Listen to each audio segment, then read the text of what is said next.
தமிழ் சினிமாவில் முன்னணி இயக்குனர்களில் ஒருவராக வலம் வரும் மாரி செல்வராஜ் பைசன் படத்தை இயக்கியிருந்தார். ரீசெண்டாக வெளியான இந்த படத்துக்கு ரசிகர்கள் மத்தியில் அமோக வரவேற்பும் கிடைச்சது. பாரஞ்சித் தயாரிப்பில் உருவான இந்த படத்தில் துருவ் விக்ரமோடு சேர்ந்து அமீர், ரசிஜா விஜயன், அனுபா பரமேஸ்வரன், பசுபதி என ஒரு பெரிய நட்சத்திர பட்டாளமே நடிச்சிருந்தாங்க. ஏற்கனவே மாரி செல்வராஜ் கர்ணன், மாமன்னன், வாழை போன்ற வெற்றி படங்களை கொடுத்திருந்தாரு. அந்த வரிசையில் வெளியான பைசன் படத்துக்கு ஹாட்ரிக் வெற்றி கிடைச்சிருக்கு.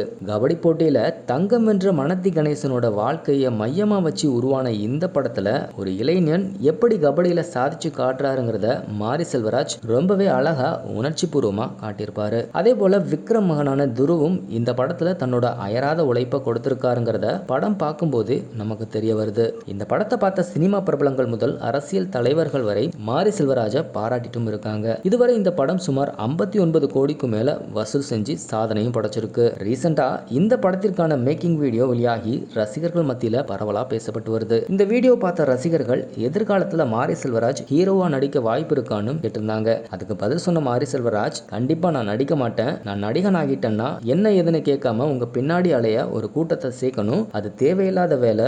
நடிகனை கடவுள் மாதிரி பாக்குறாங்க. நான் கடவுளா இருக்க விரும்பல. ஏன்னா எனக்கு கடவுள் மேல நம்பிக்கை இல்லைன்னு சுவாரஸ்யமா சொல்லியிருக்காரு.